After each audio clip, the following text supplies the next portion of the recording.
Halo teman-teman, penikmat cerita novel. Kali ini saya akan melanjutkan cerita tentang menantu terbengkalai ternyata miliarder. Buat kalian yang baru mendengarkan cerita dari channel Gungred, jangan lupa untuk dukung terus channel Gungred dengan cara klik tombol like dan subscribe-nya. Dan saya ucapkan terima kasih banyak buat kalian yang sudah support. Bab 406 Adinata, kamu bajingan. Dalam kegelapan, ada keheningan. Adinata berkata dengan lembut, Anastasia, apakah kamu belum tidur? Anastasia berbalik menghadap Adinata dan berkata, suamiku, tahukah kamu? Aku sudah menunggu hari ini selama 3 tahun penuh. Aku berfantasi menjadi istrimu setiap hari. Impianku adalah menikahimu. Aku tidak berani memohon padamu untuk mencintaiku seperti kamu mencintai Cynthia Yandra. Aku tidak meminta banyak. Aku hanya ingin menjadi seperti wanita biasa, dengan cinta suamiku dan kehidupan normal. Suamiku, tolong jangan abaikan aku, oke? Anastasia bukan orang bodoh. Jadi bagaimana mungkin dia tidak melihat bahwa Adinata sengaja meninggalkannya sendirian selama 2 jam terakhir? Adinata sangat malu, Anastasia. Anastasia berkata dengan sedih, suamiku, aku belum pernah merasakan kegembiraan menjadi seorang wanita seumur hidupku. Saya sudah berusia 26 tahun dan saya tidak ingin menunggu sampai saya berusia 30 tahun. Adinata terkejut sekaligus merasa kasihan pada Anastasia. Yang mengejutkan adalah satu-satunya saat Anastasia berhubungan dengan seorang pria dalam hidupnya adalah di Suriah 4 tahun lalu.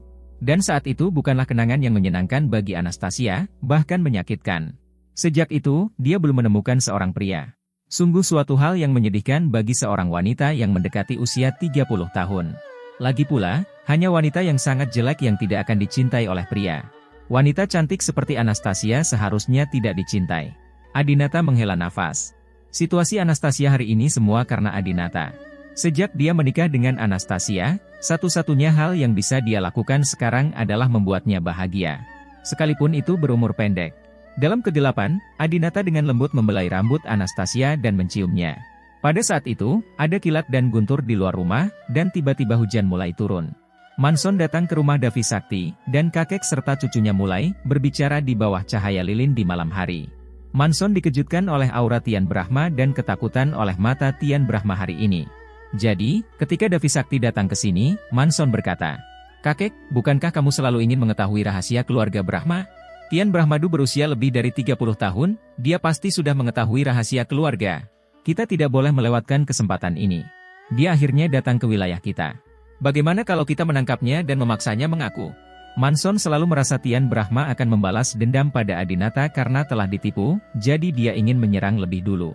Davi Sakti menggelengkan kepalanya, anak yang tidak bersalah, apakah menurutmu Tian Brahmashan benar-benar datang ke sini sendirian? Manson tidak yakin.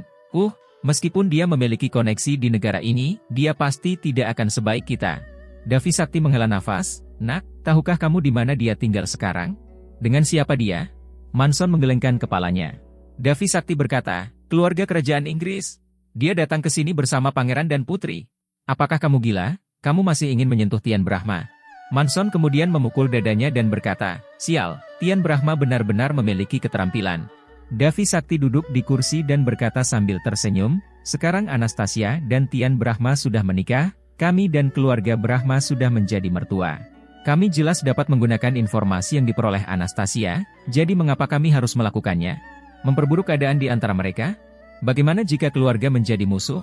Yulin, mulai sekarang, kamu harus bersikap lebih baik terhadap Adinata. Bagaimanapun, dia sudah menjadi saudara iparmu.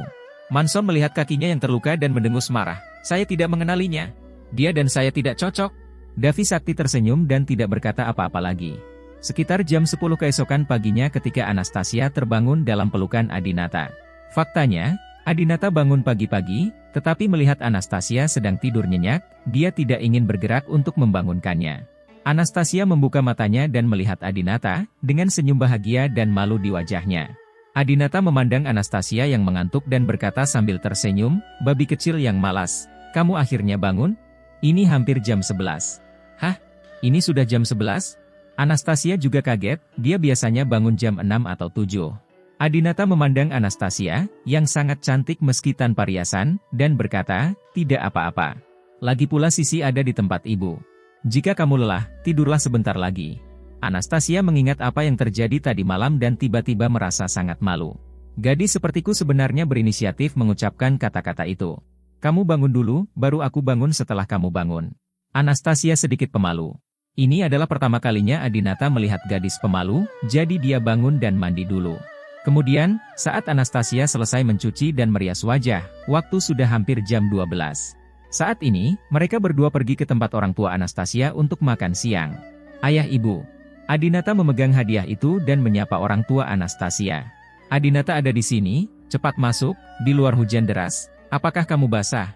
Mingse Sakti menyapa sambil tersenyum, sikapnya masih sangat baik.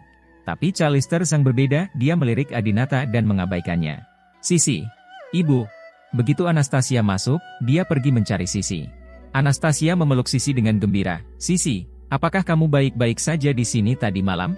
Sisi mengangguk dan bertanya, Bu, di mana adikku? Anastasia bingung, saudara yang mana? Sisi berkata, saudari Shuang-er berkata bahwa ibu dan ayah melahirkan seorang adik laki-laki tadi malam. Saya menginginkan seorang adik laki-laki. Anastasia tidak bisa menahan tawa, sayang konyol, bagaimana bisa begitu cepat? Jika kamu menginginkan adik laki-laki dan perempuan, kamu bisa mendapatkannya tahun depan. Keluarga itu memandang Anastasia dan tiba-tiba merasakan ada sesuatu yang berbeda pada Anastasia. Dia menjadi lebih bersemangat, dan wajahnya dipenuhi dengan kebahagiaan. Sekilas orang tua dapat mengetahui bahwa putri mereka sangat bahagia sekarang. Tidak hanya orang tua Anastasia yang ada di sini, Manson dan Jelita juga ada di sini. Jelita masuk dari pintu, mendorong kereta dorong, dan tiba-tiba berkata, kalau mau adik-adiknya, gak usah nunggu tahun depan. Betul. Kemudian, Jelita memandang Adinata, mereka semua adalah anak-anakmu, bukankah kamu akan memperkenalkan mereka kepada putrimu? Adinata merasa tidak senang saat melihat Jelita, tapi Jelita benar.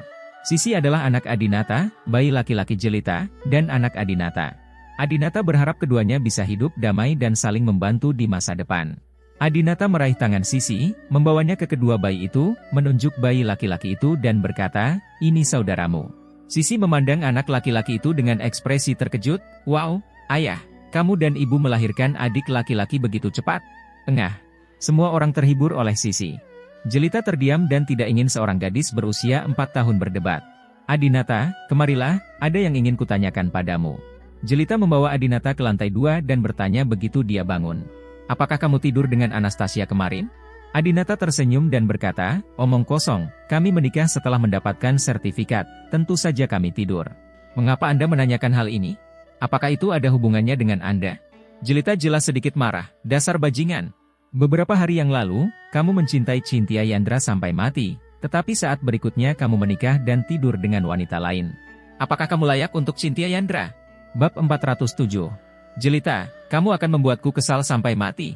Adinata terdiam beberapa saat, apa hubungannya denganmu? Apakah aku merasa kasihan pada Cynthia Yandra? Apakah itu ada hubungannya denganmu?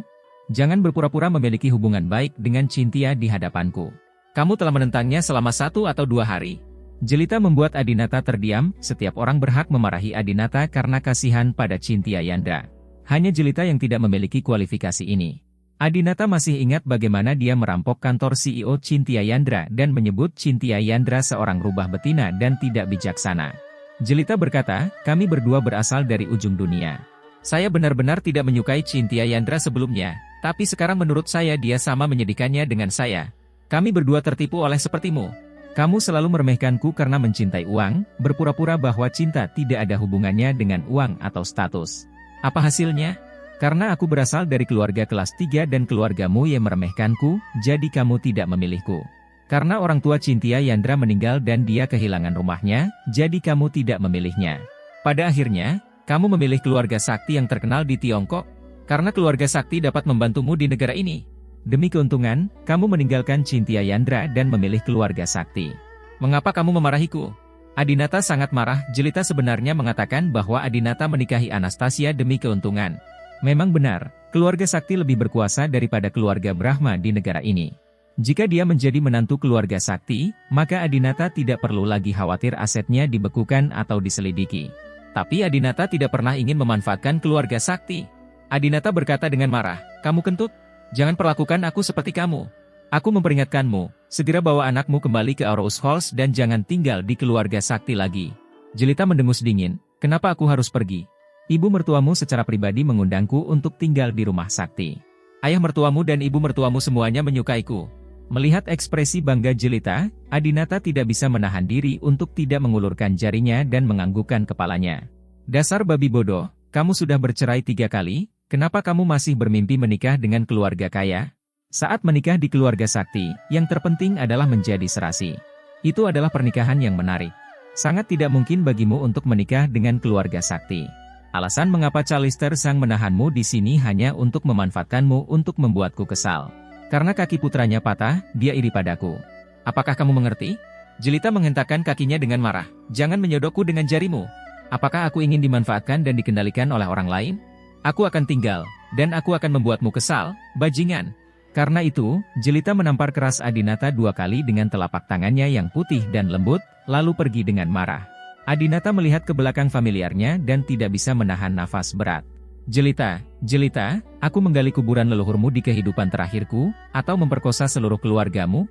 Kamu akan menghantuiku seperti ini di kehidupan ini. Setelah mencuci tangannya, Adinata turun dari lantai atas untuk makan.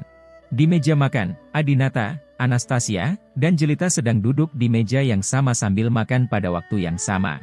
Mereka masing-masing adalah mantan istri dan mantan istri Adinata, dan keduanya adalah wanita paling cantik di Tiongkok. Suasana di meja makan tiba-tiba terasa sangat halus. Terlihat bahwa Jelita bersaing dengan Anastasia dalam hal cara makan dan cara berbicaranya. Mingse Sakti, yang duduk di kursi utama, memandang Anastasia dan Jelita di kiri dan kanan, dan tidak bisa menahan diri untuk berkata, "Jangan bilang padaku, Jelita dan Anastasia memang terlihat agak mirip. Akan sangat bagus jika kamu menjadi putriku juga." Callister Zhang juga tersenyum dan berkata, "Yah, ini pertama kalinya aku bertemu Jelita, dan aku merasa sangat ramah, seperti melihat putriku sendiri. Jelita sangat senang, ketika saya bertemu paman dan bibi saya merasa sangat ramah, sama seperti orang tua kandung saya." Adinata mendengus pelan dan tidak berkata apa-apa. Namun, melihat penampilan luar biasa Jelita dan Anastasia, Adinata mau tidak mau merasa bahwa dia sangat beruntung. "Saya telah menikahi 2 wanita tercantik di Tiongkok." Saat ini, Mingse Sakti tiba-tiba bertanya, "Xiao Chen, aku ingin mengundang adikmu ke rumahku untuk makan malam. Aku ingin tahu apakah dia ada waktu luang." Adinata mengeluarkan ponselnya dan berkata, "Aku akan bertanya padanya." Adinata mengirim pesan ke Tian Brahma, dan segera, Tian Brahma menjawab. Adinata berkata, "Ayah, adikku harus makan malam dengan pangeran malam ini. Aku khawatir dia tidak akan bisa hadir." Mingse Sakti tersenyum, mengetahui bahwa Tian Brahma datang bersama keluarga kerajaan Inggris. "Oke, tidak masalah, lebih penting menemani pangeran." Manson sangat menghina dan tiba-tiba bernyanyi. 180 cangkir anggur giok istana. "Bagaimana anggur ini? Biarkan aku memberitahumu." Jelita dan Callister Zhang sama-sama tidak bisa menahan tawa. Anastasia mendengar bahwa kakaknya sedang menyindir dan tidak tertawa. Dan karena Adinata belum pernah melihat sandiwara ini, dia tidak tahu apa yang Manson bicarakan. "Sebenarnya, itu adalah air matang yang dicampur oleh Ergoto? Hahaha. Keluarga psikopat." Adinata mengabaikannya, dia lelah sepanjang malam tadi malam dan terus makan untuk menambah kekuatannya. Segera, sekitar jam 9 malam, dan Adinata baru saja selesai makan malam di sini. "Saya awalnya berencana untuk tinggal di sini sepanjang sore dan kembali setelah makan malam. Namun, saya tidak menyangka hujannya akan semakin deras." Mingse Sakti berkata, "Xiao Chen, di luar hujan terlalu deras dan tidak aman untuk mengemudi. Kamu dan Anastasia sebaiknya tidak kembali malam ini. Menginaplah di sini selama 1 malam. Kamar Anastasia ada di lantai 2. "Bagus." Adinata tidak menolak, ia tidak keberatan tinggal bersama ayah mertuanya dan ibu mertuanya. Hanya ada satu hal yang membuatnya merasa tidak nyaman, Jelita juga tinggal di sini. Tidak hanya itu, kamar Jelita dan Manson juga berada di lantai 2, dan berada tepat di seberang kamar Adinata dan Anastasia. Setelah Adinata menidurkan putrinya Sisi di kamar pengasuh, dia kembali ke kamarnya. Pada jam 11 malam, semua orang kembali ke kamar masing-masing untuk tidur. Namun, tiba-tiba, ada 2 ketukan di pintu di luar kamar Adinata dan Anastasia. Adinata dan Anastasia saling memandang. Melihat Anastasia hendak tidur, Adinata berkata, "Saya akan membuka pintu." Ketika dia membuka pintu, dia melihat bahwa itu adalah Jelita. Adinata bertanya pada Jelita, "Ada apa?" Jelita mengenakan piyama Chanel, masih mencium aroma yang paling dikenal Adinata, dan berkata, "Saya ingin meminjam sesuatu dari Anda." "Apa?" Adinata bertanya. Jelita berkata, "Itu yang perlu Anda gunakan di malam hari. Kami juga perlu menggunakannya, tapi kami tidak membelinya." Adinata tidak tahu kenapa, kacau sekali. Begitu dia selesai berbicara, Adinata menyadari apa yang ingin dipinjam Jelita. Adinata tiba-tiba menjadi marah. "Jelita, apakah kamu di sini dengan sengaja untuk membuatku jijik? Jangan minta aku meminjamnya, kami tidak memilikinya." Setelah mengatakan itu, dia menutup pintu dengan marah. "Pria pelit." Jelita juga pergi dengan marah. Setelah kembali, melihat Adinata sangat marah, Anastasia segera melangkah maju untuk menghiburnya. "Suamiku, ada apa? Jelita datang untuk meminjam apa?" Adinata berkata dengan marah, "Apa yang kamu pinjam?" "Dia sengaja datang untuk membuatku marah." Anastasia terus membelai punggung Adinata dan menghibur. "Maafkan aku, suamiku. Ini semua salahku. Aku sengaja meninggalkan Jelita untuk membuatmu marah. Kita berangkat besok dan tidak akan tinggal di sini lagi, oke?" "Ya." Adinata memegang tangan Anastasia. Dia sangat bahagia karena istrinya memahaminya dengan baik dan memikirkan dia dalam segala hal. Bab 408. "Jelita, apa yang kamu lakukan?" Tampaknya sejak dia menceraikan Jelita, setiap wanita yang dia temui sangat perhatian. Anastasia berkata dengan lembut, "Ini sudah larut, ayo tidur lebih awal." Adinata melihat Anastasia sedikit pemalu dan merasa sedikit terkejut. Saat pertama kali bertemu Anastasia, saya mengira dia adalah dewi yang dingin. Dia tidak menyangka dia akan menjadi begitu melekat setelah menjadi istrinya. Segera, lampu di kamar Adinata dan Anastasia dimatikan. Di seberang ruangan di antara mereka berdua, lampu di kamar tempat Manson dan Jelita menginap selalu menyala. Sekitar 40 menit kemudian, lampu di kamar Adinata dan Anastasia kembali menyala. Sebaliknya, lampu di kamar Manson dan Jelita saat ini dimatikan. Adinata menyalakan lampu, keluar kamar, dan berjalan ke kamar mandi di lantai 2 villa untuk membersihkan dirinya. Kebetulan sekali, tepat pada waktunya, Jelita juga datang ke kamar mandi sambil memegang senter ponsel di tangan kanannya. Keduanya kebetulan bertemu satu sama lain. Saat ini, hari sudah hampir pagi. Adinata memandang Jelita yang berpakaian sangat tipis, hanya mengenakan kamisol merah muda dan celana pendek. Sepertinya dia baru saja melakukan sesuatu yang buruk, dengan hati-hati. Adinata diam-diam berteriak bahwa dia tidak beruntung. Dia tidak menyangka akan bertemu dengannya selarut ini, dan pada saat seperti itu. Keduanya harus menggunakan kamar mandi saat ini, dan Adinata, sebagai pria dewasa, tentu saja tidak dapat bersaing dengannya. Dia berkata, "Kamu bisa menggunakannya, saya akan turun untuk mencucinya." Setelah mengatakan itu, dia memutar matanya ke arah Jelita dan bersiap untuk pergi. "Berhenti!" Jelita tiba-tiba menghentikan Adinata dan bertanya, "Adinata, apa yang terlihat di matamu? Tampilan apa?" Adinata bertanya. Jelita mendengus dingin, "Kamu jelas tidak menyukai tatapan mataku. Aku sudah menikah denganmu selama 3 tahun, kenapa aku tidak tahu?" Adinata juga tidak menyangkalnya. "Ya, aku sangat tidak menyukaimu, dan aku masih meremehkanmu.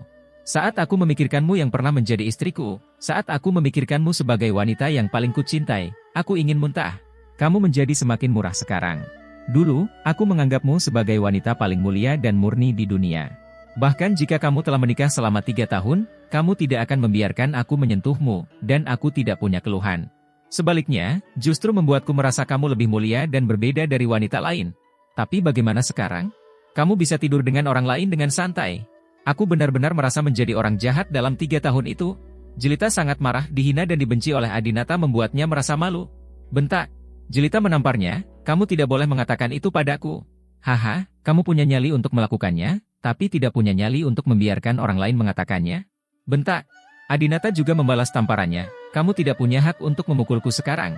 Bahkan jika kamu benar-benar bersama Manson, aku tetap saudara iparmu. Apalagi dia hanya mempermainkanmu dan sama sekali tidak mungkin dia akan menikah denganmu." Tamparan Adinata melukai harga diri, tubuh dan pikiran Jelita. Dia melebarkan matanya dan berkata dengan marah, "Adinata, kamu bajingan, kamu diperbolehkan menemukan wanita lain, tetapi kamu tidak diperbolehkan menemukan pria lain, kan? Baiklah, aku akan membuatmu kehilangan muka di depan ayah mertua dan ibu mertuamu hari ini." Setelah mengatakan itu, Jelita tiba-tiba berteriak keras di kamar mandi. "Ah, tolong! Yulin, datang dan selamatkan aku." "Adinata, apa yang kamu lakukan? Jangan sentuh aku. Lepaskan aku. Bibi Sang, Paman Su, datang dan selamatkan aku." Saat Jelita berbicara, dia merobek pakaian dan rambutnya sendiri. Adinata tiba-tiba terkejut, apa yang dilakukan Jelita? Hari sudah pagi dan sangat sepi, jika ada gerakan apapun bisa terdengar dengan jelas. Terlebih lagi, Jelita berteriak begitu keras. Adinata segera menutup mulut Jelita, "Jalang, berhenti berteriak." Tapi Jelita bersikeras memfitnah Adinata, menggigit tangan Adinata dengan keras, dan terus berteriak keras. Segera, Anastasia mengenakan pakaiannya dan keluar kamar. Manson juga keluar kamar dengan kursi roda listrik. Mingse Sakti dan Chalister Zhang juga bergegas turun dari kamar tidur di lantai 3 untuk memeriksa situasinya. Mereka berempat datang ke kamar mandi di lantai 2 dan melihat Adinata dan Jelita sama-sama mengenakan pakaian tipis. Terlebih lagi, pakaian Jelita berantakan dan matanya berkaca-kaca, seolah-olah telah terjadi sesuatu. Ketika Jelita melihat Chalister Zhang datang, dia segera berjalan. "Bibi, kamu harus membuat keputusan untukku. Aku baru saja datang ke kamar mandi. Siapa yang tahu Adinata ingin melakukan sesuatu padaku?" Manson juga sangat marah hingga wajahnya memerah. "Adinata, kamu bajingan. Kamu baru saja menikah dengan saudara perempuanku dan ingin selingkuh keesokan harinya. Kamu masih bukan manusia." Adinata paling benci dianiaya, terutama oleh wanita seperti Jelita. Adinata berteriak kepada Jelita, "Kamu berbicara omong kosong. Aku merasa mual ketika melihatmu sekarang. Bagaimana mungkin aku bisa menyerangmu?" Namun, Chalister Zhang tidak mempercayai bantahan Adinata. Dia berjalan ke arah Adinata, mengangkat lengannya, dan menampar Adinata. "Bentak!" Chalister Zhang sangat marah. "Adinata, kamu sudah menjadi menantu keluarga sakti kami dan tidak ada hubungannya dengan mantan istrimu. Wibisana Jaya sekarang adalah pacar kakak iparmu, bagaimana kamu bisa menyerangnya?" "Aku mengerti. Apakah kamu masih iri dengan apa yang Yulin lakukan padamu sebelumnya? Jadi kamu ingin membalasnya dengan cara yang sama? Tidak cukup kamu sudah menembak Yulin. Apakah kamu akan menyiksa anakku lagi?" Adinata terdiam beberapa saat. "Tidak." Anastasia juga dengan cepat berdiri di depan Adinata. "Bu, bagaimana kamu bisa memukul seseorang sebelum kamu memahami kebenarannya? Saya yakin Adinata bukan orang seperti itu. Anda..." Tepat ketika Chalister Zhang hendak berbicara, Mingse Sakti tiba-tiba berkata dengan anggun, "Sudah cukup. Berhentilah membicarakan segalanya, semua orang kembali ke kamar masing-masing, dan kamu tidak diperbolehkan keluar lagi." Mingse Sakti, sang ayah, selalu lembut, dan jarang melihatnya kehilangan kesabaran. Begitu mereka mendengarnya berbicara dengan keras, tak seorang pun berani mengatakan apapun lagi dan semua orang kembali ke kamar masing-masing. Chalister Zhang dan Mingse Sakti kembali ke kamar di lantai 3. Mingse Sakti bertanya kepada Chalister Zhang, "Apakah kamu benar-benar percaya dengan apa yang dikatakan Jelita? Jelita sangat cantik, dan Adinata mungkin memang masih memiliki perasaan padanya. Tapi Adinata adalah pemuda menjanjikan dari keluarga besar. Tidak peduli betapa dia menyukainya, dia tidak bisa main-main di kamar mandi rumah ayah mertuanya dan ibu mertuanya, kan?" Chalister Zhang mendengus dingin dan berkata, "Saya tahu apa yang dikatakan Jelita itu salah. Saya melakukannya dengan sengaja. Saya hanya ingin memukulnya dan melampiaskan amarah saya pada Yulin. Sebagai seorang ayah, anakmu sendiri menjadi timpang, dan kamu serta si pembunuh masih tertawa dan bercanda sepanjang hari. Apakah kamu benar-benar menganggap Yulin sebagai anak kandungmu? Atau apakah kamu curiga aku telah melakukan sesuatu yang membuatmu kasihan dan Yulin bukan anak kandungmu?" Mingse Sakti berkata tanpa daya, "Lihat, apa yang kamu bicarakan? Istriku, ini salah Yulin. Coba pikirkan betapa kuatnya keluarga Brahma. Syukurlah, Adinata memiliki karakter yang cukup baik. Saya mendengarkan nasihat orang-orang dan memintanya melakukan ini pada kakak tertua atau kedua. Jika istrinya ditipu oleh Yulin, menurutmu apa akibatnya?" Chalister Zhang berpikir sejenak, mengingat aura dan keagungan Tian Brahma yang kuat, dan berkata dengan gemetar, "Mungkin Yulin sudah mati." Bab 409. Jatuh cinta pada Anastasia. Mingse Sakti juga sangat setuju dengan dugaan Chalister Zhang. Meskipun kakak laki-laki tertua Adinata tampak jujur dan jujur, dia tidak memiliki utilitarianisme dan dapat menyerahkan semua hak miliknya kepada Adinata. Namun, Mingse Sakti tahu bahwa keturunan keluarga Brahma telah melalui banyak pengalaman, dan tidak satupun dari mereka yang bodoh atau tidak bersalah. Tian Brahma memberi Mingse Sakti perasaan yang tak terduga. Setelah Adinata dan Anastasia kembali ke kamar, Adinata sangat malu saat menghadapi Anastasia. Dia tidak ingin Anastasia berpikir bahwa dia adalah seseorang yang menganggap pernikahan sebagai permainan anak-anak, dan dia tidak ingin Anastasia salah paham. "Anastasia, jangan dengarkan omong kosong Jelita. Aku tidak menyentuhnya sama sekali.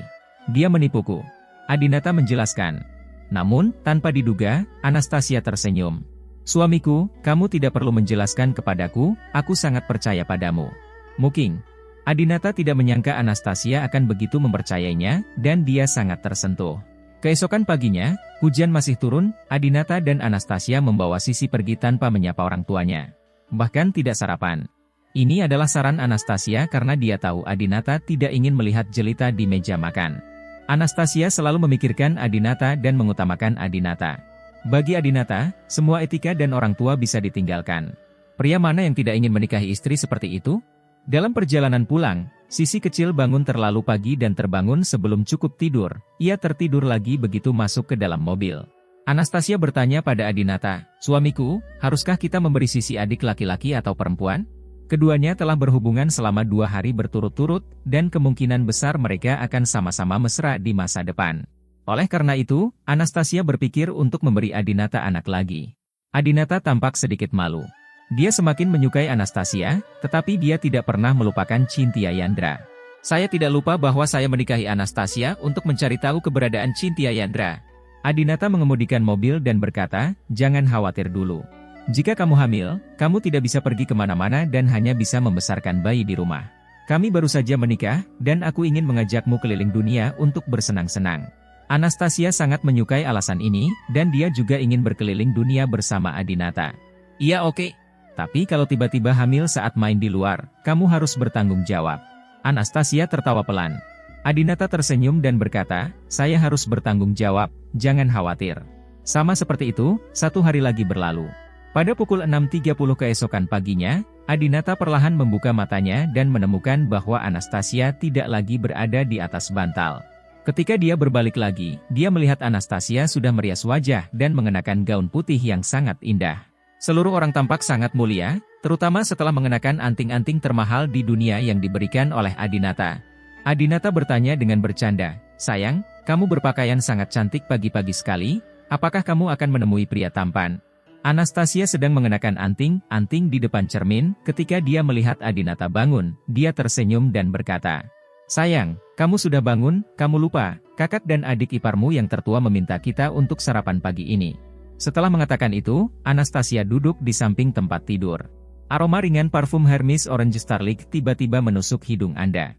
Adinata tidak bisa menahan diri untuk tidak memegang pergelangan tangan ramping Anastasia. Dalam beberapa hari terakhir, keduanya menjadi semakin tak terpisahkan. Adinata tersenyum dan berkata, "Mengapa kamu berpakaian begitu megah saat bertemu dengan kakak laki-laki dan perempuan iparku? Kita semua adalah satu keluarga, jadi kenakan saja pakaian biasa." Anastasia berkata, "Bagaimana itu bisa dilakukan? Saya mendengar bahwa kakak laki-laki dan perempuan tertua Anda tinggal bersama keluarga kerajaan Inggris. Jika kita bertemu, jika saya berpakaian terlalu santai, bukankah itu terlalu kasar?" Saat itulah Adinata mengerti mengapa Anastasia berdandan begitu megah. Benar sekali, orang-orang dari keluarga besar memang sangat memperhatikan tata krama saat menerima tamu. Pada saat ini, Adinata tiba-tiba menyadari bahwa Anastasia telah merias wajahnya, tetapi bukan lipstik. "Sayang, kamu sudah memakai BB cream, bedak, dan lain-lain, tapi sepertinya kamu lupa memakai lipstik." Adinata mengingatkan. Anastasia tidak terlihat panik, tapi terlihat sangat malu. "Saya belum lupa." Adinata tersenyum dan segera mengerti mengapa Anastasia merias wajah di bagian lain tubuhnya, kecuali lipstik. "Ternyata aku ingin ciuman selamat pagi. Oh wanita." Tak disangka, Anastasia yang selama ini polos dan sederhana ternyata adalah gadis yang licik. Adinata pura-pura tidak mengerti, dan segera bangun dari tempat tidur dan berkata, "Aku akan terlambat. Aku akan segera mandi. Ayo pergi sekarang." "Tunggu sebentar, suamiku. Aku benci itu." Anastasia meraih kemeja Adinata, tapi Adinata langsung pergi, membuat Anastasia menghentakkan kakinya karena marah. Adinata, sebaliknya, diam-diam senang. "Saya pikir setelah menikah dengan Anastasia, mereka berdua akan menjaga jarak tertentu." Tak disangka, hubungan keduanya berkembang pesat.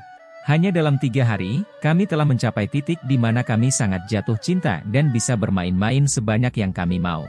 Hujan telah berhenti hari ini. Setelah mereka berdua berdandan, mereka pergi ke hotel tempat Tian Brahma dan Zhong Yomei menginap. Hotel tempat Tian Brahma menetap dirancang khusus untuk menerima tamu penting asing, seperti pejabat tinggi, keluarga kerajaan, selebriti, ilmuwan, DLL. Tidak ada cara bagi orang biasa untuk menetap. Ketika Adinata dan Anastasia masuk, mereka digeledah oleh petugas keamanan.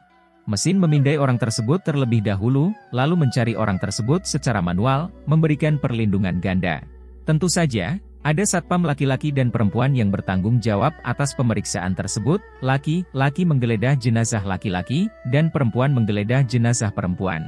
Namun, bahkan ketika dia melihat seorang wanita menyentuh tubuh Anastasia, Adinata sebenarnya merasa cemburu. "Hazi, aku tidak terlalu menyukai Anastasia, kan? Aku cemburu meskipun aku terlihat seperti ini."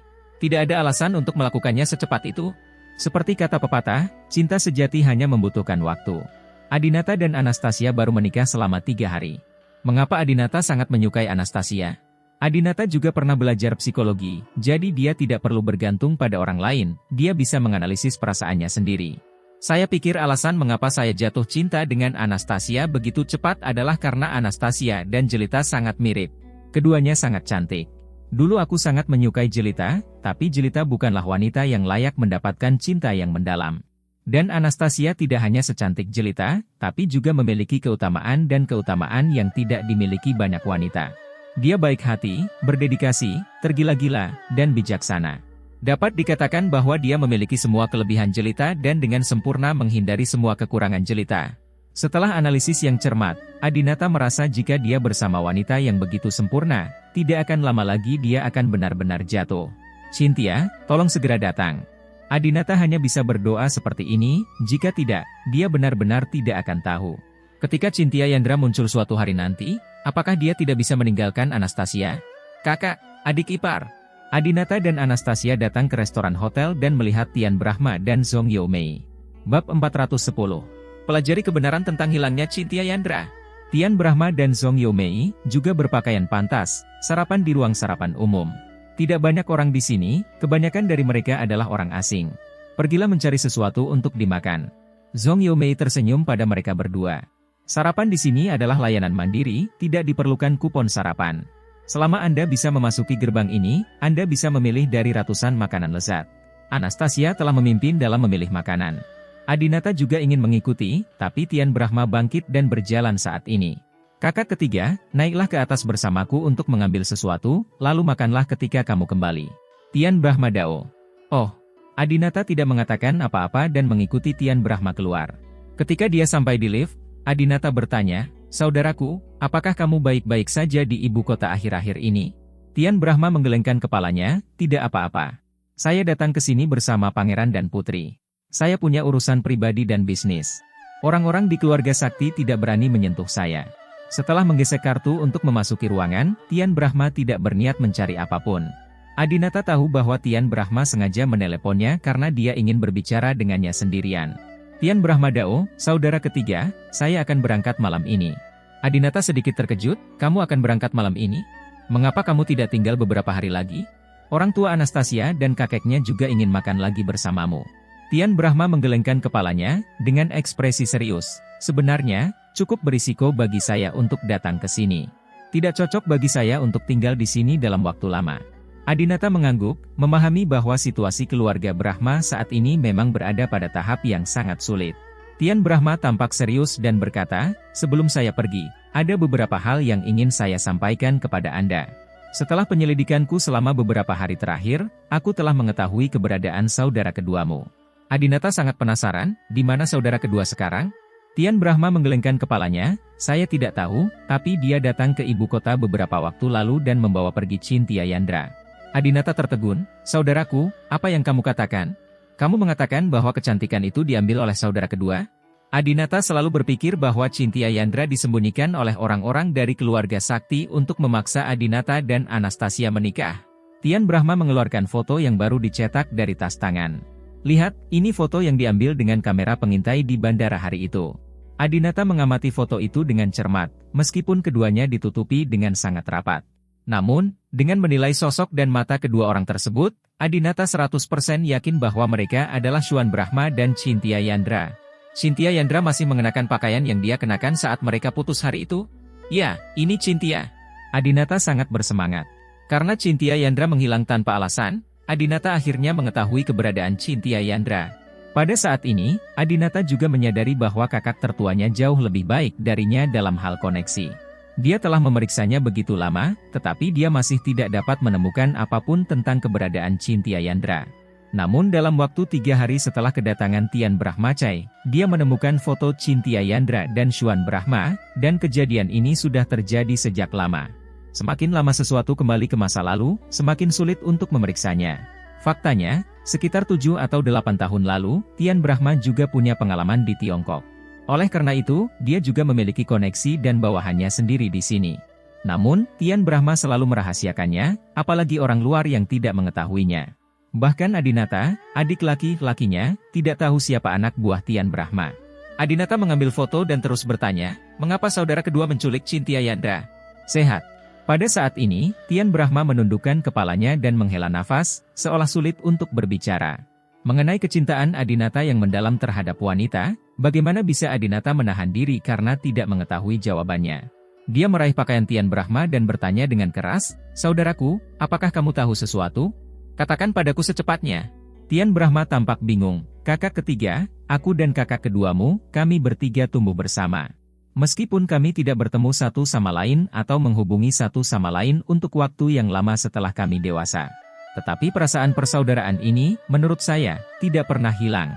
Adinata juga sangat setuju bahwa persaudaraan mereka bertiga sangat dalam, lebih dalam dari saudara dalam keluarga biasa yang bertemu setiap hari.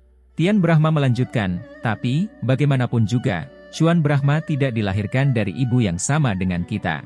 Kita menganggapnya sebagai saudara kandung kita, tetapi dia mungkin tidak menganggap kita sebagai saudara kandung kita. Saya selalu merasa dia memiliki rasa permusuhan yang mendalam terhadap kami berdua. Apa? Adinata tercengang, bagaimana bisa saudara kedua? Tian Brahma Dao, kakak ketiga, pikirkan baik-baik. Saat kamu berlatih di medan perang, dia menangkap Anastasia dan memberikannya kepadamu. Apakah itu kebetulan, atau dia melakukannya dengan sengaja? Ada banyak sekali wanita cantik di Tiongkok. Mengapa dia memilih gadis dari keluarga sakti, yang memiliki keluarga kuat? Faktanya, Adinata juga telah memikirkan masalah ini, dia juga merasa bahwa bukan suatu kebetulan jika Xuan Brahma mendedikasikan Anastasia kepadanya. Anastasia sangat cantik, tapi dia bukan satu-satunya yang memesona. Belum lagi, ada jelita di Aarhus Halls, dan dia hanyalah seorang gadis dari keluarga kelas 3, dan tidak dihargai oleh neneknya. Bukankah lebih bagus jika dia menangkap jelita dan memberikannya kepada Adinata untuk dimainkan? Dia tidak akan diburu oleh keluarga Wibisana setelahnya. Tian Brahma bertanya, apakah Anda mendapat pembalasan dari keluarga sakti karena perselingkuhan Anda dengan Anastasia? Apakah hidup Anda bahkan dalam bahaya? Adinata mengangguk. Karena pemerkosaan Anastasia yang dilakukan Adinata, Manson sengaja menyuap jelita dengan uang untuk melampiaskan amarahnya atas nama adiknya. Akibatnya, salah satu anak kembar Adinata bukanlah miliknya, yang hampir menyebabkan Adinata mengalami gangguan mental saat itu. Setelah itu, Adinata masuk ke rumah sakti sendirian, tapi untuk UFO yang telah disergap terlebih dahulu. Saat ini, dia mungkin telah dibunuh oleh orang-orang dari keluarga sakti. Dan semua ini terjadi karena Xuan Brahma. Jika Xuan Brahma tidak menculik Anastasia dan memberikannya kepada Adinata, hal berantakan ini tidak akan pernah terjadi. Tian Brahma Dao, meskipun aku tidak ingin memikirkan kakakku seperti ini, tapi kalau dilihat dari hal-hal ini, Xuan Brahma melakukan ini dengan sengaja, hanya untuk menggunakan kekuatan keluarga sakti untuk membunuhmu. Adinata sangat terkejut sehingga dia mundur selangkah tanpa sadar. Apa? Kakak kedua ingin membunuhku? Adinata tidak percaya fakta ini. Xuan Brahma selalu baik padanya, selalu memilihkan wanita tercantik untuknya dan memberinya makanan dan hadiah terbaik di dunia. Mungkinkah semua ini hanyalah ilusi? Adinata tidak dapat mempercayainya, mengapa dia melakukan ini? Bahkan jika kita tidak dilahirkan dari ibu yang sama, dia tidak perlu membunuhku. Keluarga Brahma kami memiliki begitu banyak harta, cukup bagi 7 saudara laki-laki dan perempuan kami untuk membaginya secara merata, dan kami tidak akan pernah bisa menikmati semuanya seumur hidup kami. Tidak ada alasan baginya melakukan ini hanya untuk memperjuangkan harta benda. Tian Brahma mengerang dan berkata, ini bukan karena uang, tapi karena rahasia keluarga. Rahasia keluarga? Hal apa yang hanya bisa diketahui dengan melengkapi semua pengalaman keluarga? Apakah itu sesuatu yang lebih berharga dari aset ratusan miliar?